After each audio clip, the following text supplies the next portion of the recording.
एक प्रोफेसर जो विज्ञान पर पक्का यकीन करता था, उसके साथ कुछ ऐसा हुआ जिसका विज्ञान से कोई लेना देना नहीं था। वो जो पुरानी मूर्ति लाया था वो अचानक से अजीब तरह से हिलने लगी और फिर उसमें से बहुत सारा धुआं निकला और वो एक बहुत बड़े काले पैर में बदल गया। प्रोफेसर को अपनी आंखों पर यकीन नहीं हुआ, लेकिन कमरा सच में एक विशाल आदमी से भर गया था। उसने खुद को हजारों सालों से कैद एक जिनी बताया जो उस औरत की 3 इच्छाएं पूरी कर सकता था। वो चाहे तो आइंस्टीन को भी टीवी से निकालकर उसके सामने ला सकता था। जिनी ने आइंस्टीन को वापस भेज दिया और पूछा कि आखिर उसके दिल की सबसे बड़ी इच्छा क्या है। लेकिन हैरानी की बात यह थी कि वो औरत अपनी जिंदगी से पूरी तरह खुश थी। उसे ऐसा कुछ नहीं चाहिए था जिसे पाने के लिए उसे कोई वरदान मांगना पड़े। लेकिन एक लेखिका होने के नाते अलिसिया को उस जिनी के अतीत में बहुत दिलचस्पी थी। वो जानना चाहती थी कि उसके हजारों सालों के जीवन की क्या कहानी है। जिनी ने एक लंबा अकेलापन सहा था, इसलिए वो भी खुशी खुशी अपने अनुभव बांटना चाहता था। तो वो एक आम इंसान के आकार का हो गया और आराम से बैठकर अलिसिया से इन हजारों सालों की बातें करने लगा। तुम पहली बार कैसे पकड़े गए थे? मेरी इच्छा, ये बहुत सालों पहले की बात है। उस वक्त जिनी शीबा की रानी का सेवक हुआ करता था। वो मन ही मन उसे बहुत पसंद करता था। रोज उसकी सेवा करना और चुपचाप रानी की खूबसूरती को निहारना ही उसके लिए काफी था।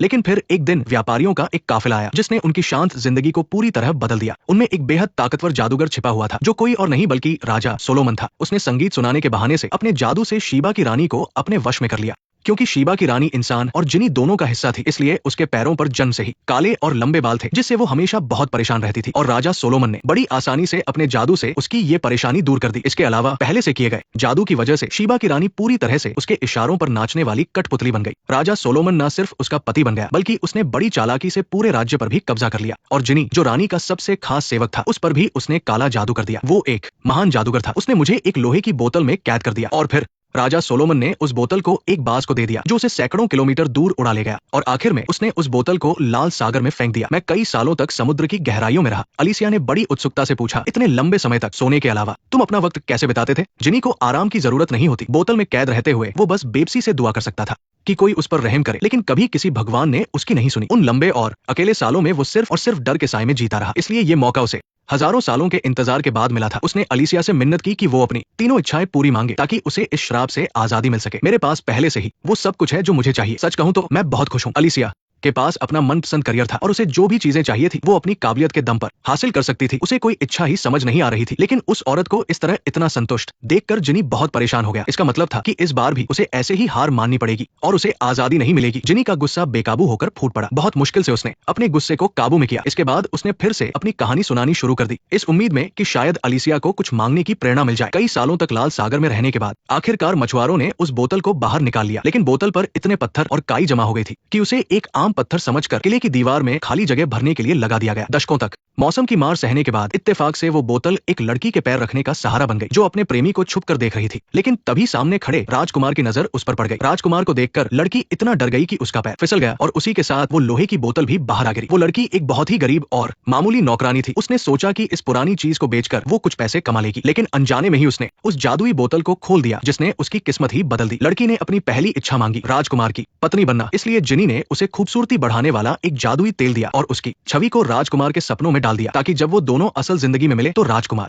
तुरंत समझ जाए कि ये जोड़ी तो ऊपर वाले नहीं बनाई है। और लड़की भी बिना कोई देर किए अपनी दूसरी इच्छा मांगने के लिए उतावली हो गई। असल में जिनी को छुपकर एक बात पता चली थी, राजा की नई रानी की नजर हमेशा से ही राजगद्दी पर थी और वो उसे अपने सगे बेटे को सौंपना चाहती थी। ऐसे में अगर उस लड़की को राजकुमार का बच्चा हो जाता तो उसकी जान को बहुत बड़ा खतरा हो सकता था। लेकिन उसने जिनी की एक न सुनी और अपनी जिद पर अड़ी रही। उसने जिनी से बच्चा होने का वरदान मांग ही लिया और इस तरह वो महल की सभी रानियों में सबसे ऊंचे रुतबे वाली बन गई और हर जगह अपने बच्चे का दिखावा करने लगी। लेकिन जब नई रानी को ये बात पता चली तो उसने तुरंत राजा के पास जाकर झूठी अफवाह फैला दी कि राजकुमार सेना को अपने साथ मिलाकर राजगद्दी छीनने की तैयारी कर रहा है। राजा ने अपनी चहेती रानी की झूठी बातों में आकर बड़ी बेरहमी से अपने ही सगे बेटे को मौत के घाट उतार दिया और राजकुमार का इकलौता होने वाला वारिस भी अब नई रानी के चंगुल से बच नहीं सकता था। जिनी को इस साजिश का पता चल गया और उसने तुरंत लड़की से कहा कि वो वरदान मांगे ताकि अपनी जान बचा सके। मैं तुम्हें मार डालूंगा, सुनो मेरी बात सुनो, आ जाओ, यहाँ एक जासूस है, वो मेरी रक्षा करेगा। लड़की अपने प्यार की मौत की खबर बर्दाश्त नहीं कर पाई। उसने जिनी को एक कमरे में बंद कर दिया और राजकुमार को आखिरी बार देखने के लिए दौड़ी। लेकिन नई रानी ने पहले से ही कुछ लोगों को वहां छिपा रखा था जिन्होंने उसे बोरी में भरकर समंदर में फेंक दिया। क्योंकि बोतल खोलने वाली उसकी मालकिन अपनी 3 इच्छाएं पूरी नहीं मांग पाई थी, इसलिए जिनी को भी इस श्राप से आजादी नहीं मिली। अब उसे किसी अगले इंसान का इंतजार करना था जो उसे आजाद कर सके। लेकिन बदकिस्मती से उस लड़की ने बोतल को फर्श की टाइल्स के नीचे छिपा दिया था जहाँ किसी का भी उसे ढूंढ पाना नामुमकिन था। और इस तरह जिनी फिर से 100-200 सालों के लिए वही कैद हो गया। उसने अपने जादू से महल के लोगों को बुलाने की बहुत कोशिश की, लेकिन सब बेकार गया। फिर एक दिन एक ऐसा राजा गद्दी पर बैठा जिसे मोटी औरतें बहुत पसंद थी। उसने अपनी सबसे मोटी रानी को अपना सेनापति बना दिया। एक दिन वो मोटी रानी उस रहस्यमयी पुराने किले में घूम रही थी कि तभी उसे वो पुराना खंडहर हो चुका हमाम मिल गया। उस दिन वो जैसे ही नहाकर बाहर निकली, उसका पैर फिसल गया और वो सीधे उस खोखली टाइल पर जा गिरी, जिससे वो टूट गई। सालों बाद आखिरकार जिनी को फिर से खुली हवा में सांस लेने का मौका मिला। वो फिर से उस खौफनाक अंधेरे में नहीं जाना चाहता था, इसलिए उसने मोटी रानी से गिड़गिड़ाकर 3 वरदान मांगने को कहा। मुझे बस यही चाहिए, मेरी बस यही बिनती है, मुझे बस यही चाहिए, मेरी बस यही बिनती है। लेकिन जिनी को एक आंख झांक करने वाला समझकर बाहर निकाल दिया गया और उस बोतल को फिर से समंदर में फेंक दिया गया।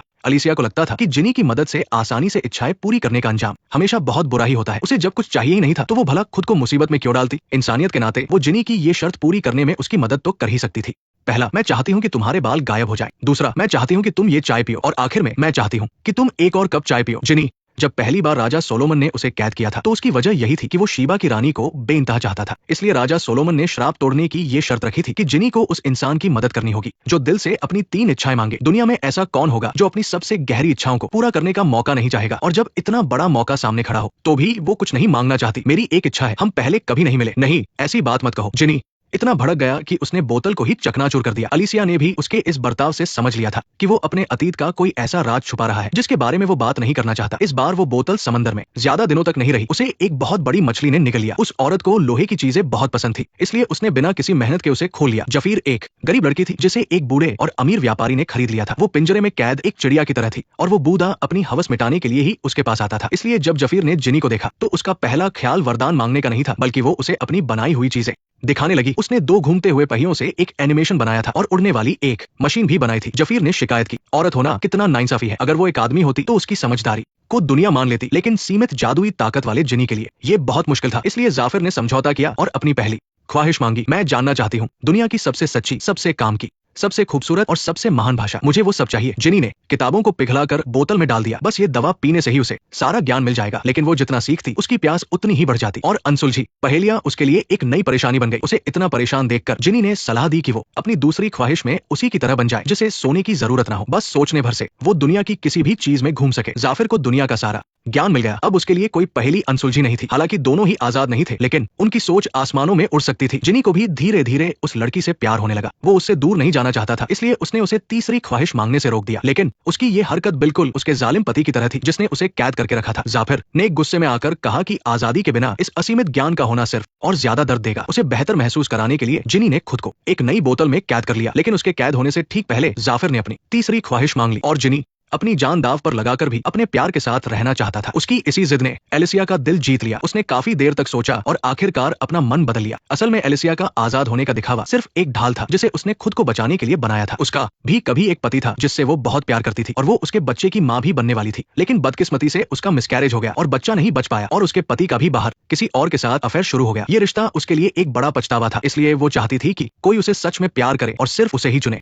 एलिसिया और जिनी ने पहली ख्वाहिश पूरी कर ली। एलिसिया ने कई सालों से प्यार किए जाने की खुशी महसूस नहीं की थी। उसने जिनी के रहने के लिए एक नई बोतल ढूंढ ली, लेकिन एयरपोर्ट पर सिक्योरिटी वालों ने उसे जबरदस्ती एक्स-रे मशीन से चेक कराने को कहा। उसने उनसे मिन्नतें की कि वो इसे जाने दे क्योंकि ये शोपीस बहुत नाजुक है, लेकिन एयरपोर्ट के अफसरों ने उसकी एक ना सुनी। उन्हें नियमों का पालन करना ही था। वो डर के मारे सांस तक नहीं ले पा रही थी, लेकिन शुक्र है कि जिनी सबके सामने बाहर नहीं आया और उसने आखिरकार राहत की सांस ली। एक लंबे सफर के बाद वो आखिरकार जिनी को सही सलामत लंदन ले आई, लेकिन ऐसा लग रहा था कि जिनी को इस नई जगह पर एडजस्ट करने में दिक्कत हो रही थी। शहर का शोर शराबा और हर जगह मौजूद रेडियो सिग्नल्स लगातार उसकी ताकत में रुकावट डाल रहे थे। जिनी ने अपना सिर झुकाकर एलिसिया को बताया कि वो कैसा महसूस कर रहा है। हालांकि आज की दुनिया में ऐसी कई चीजें हैं जो जिनी के रहने के लिए सही नहीं है, लेकिन एलिसिया से किए गए अपने वादे को निभाने के लिए जिनी ने वही रुकने का फैसला किया। उसने अपनी ताकत को कंट्रोल करने का तरीका बदलने की कोशिश की। आने वाले दिनों में जिनी अक्सर उसके साथ सेमिनार्स में जाता था। जब वो अकेला होता तो नई दुनिया को एक्सप्लोर करने निकल पड़ता था। उसने सिर्फ डॉक्टरों की शानदार सर्जरी ही नहीं देखी, बल्कि क्वांटम कोलाइडर भी देखा। ये भी जाना कि इंसान साइंस का इस्तेमाल कैसे करता है। और उसने बड़े टेलीस्कोप के जरिए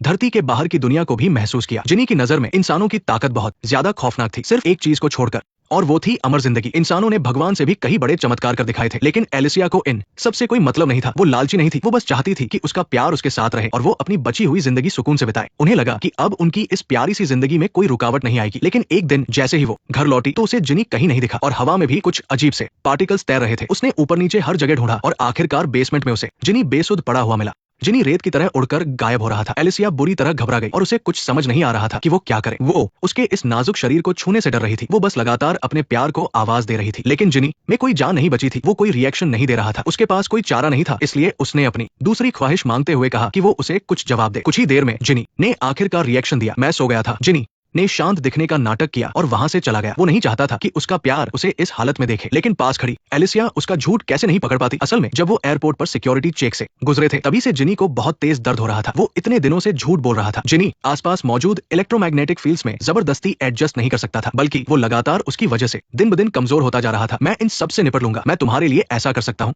तुम मेरा इकलौता प्यार हो। अपने प्यार को इतने दर्द में देखकर एलिसिया को अपनी पहली ख्वाहिश मांगने पर बहुत पछतावा हुआ। उसे महज अपने प्यार की खातिर जबरदस्ती उसे अपने पास बांध कर नहीं रखना चाहिए था। हालांकि उन दोनों के बीच सच में प्यार पनप गया था। मेरे जिनी, अगर ये दुनिया तुम्हारे लिए नहीं है तो मैं चाहती हूँ कि तुम वहां लौट जाओ जहां तुम रहना चाहते हो, चाहे वो जगह कोई भी हो। एलिसिया ने अपनी तीसरी ख्वाहिश मांग ली। राजा सोलोमन का दिया हुआ श्राप पूरी तरह टूट गया। जिनी फिर से आजाद हो गया, लेकिन प्यार करने वाले इन दो लोगों को अलग होना ही पड़ा। वो जिनी की बाहों में लेट गई और उन दोनों ने शांति से अपनी आखिरी रात बिताई। अगले दिन वहां सिर्फ जिनी के पहने हुए कपड़े बचे थे और जिनी का नामो निशान तक मिट चुका था। 3 साल बीत जाने के बाद भी एलिसिया के दिल से जिनी की यादें नहीं मिटी थी। एलिसिया हमेशा अकेले में इस कहानी को याद करती रहती थी, यहाँ तक कि उसने इस पर एक किताब भी लिख डाली। वो हमेशा की तरह पार्क में धूप सेंकने आई थी, लेकिन आज चलने वाली हवा उसे जानी पहचानी सी लग रही थी। उसका वो प्यार जिनी वापस आ गया था। अब वो पूरी तरह से ठीक हो चुका था। हालांकि वो अब भी इस शोर शराबे वाले शहर में लंबे समय तक नहीं रुक सकता था, लेकिन जिनी की दुनिया में जाकर अपनी ताकत वापस पाने के बाद वो अपने प्यार के पास दोबारा वापस आ जाएगा। जिनी का ये अकेलापन उसके 3000 सालों के इंतजार की निराशा और तड़प का नतीजा था। उसने जो 3 कहानियां सुनाई, वो ऐसा लग रहा था जैसे वो एलिसिया को ख्वाहिश मांगने के लिए मना रहा हो, लेकिन असल में ये उसकी 3000 सालों की दबी हुई भावनाओं का बाहर आना था। क्वीन ऑफ शीबा से लेकर जाफिर तक उसने बार बार इंसानों को अपना सच्चा प्यार दिया, लेकिन हर बार उसे सिर्फ अपनी इच्छाएं पूरी करने का एक जरिया ही समझा गया। सिर्फ एलिसिया ही थी जिसने शांति से उसकी बातों को सुना और जिनी के उस अकेलेपन को समझने की कोशिश की। इससे उसे इतने सालों बाद इज्जत का एहसास हुआ और एलिसिया का अकेलापन उसके पति के धोखे के डर से जुड़ा था, लेकिन जिनी की सच्चाई ने उसका दिल जीत लिया। एक दूसरे से प्यार करने की ख्वाहिश मांगना भी इतिहास में पहली बार था जब किसी ने अपनी लालच को छोड़कर खुद जिनी के लिए कोई ख्वाहिश मांगी थी। एलिसिया के इस सच्चे प्यार ने जिनी को अंदर तक छू लिया। शुरू में वो सिर्फ अपनी आजादी चाहता था, लेकिन धीरे धीरे उसका मन बदल गया और वो हमेशा के लिए उसके साथ रहना चाहता था। अलग होने के बाद इन 3 सालों में एलिसिया दुख में नहीं डूबी। वो अपनी जिंदगी जीती रही और पुरानी यादों के जरिए अपने प्यार को महसूस करती रही। और अब जिनी का वापस आना किसी जादू की वजह से नहीं था। इस बार वो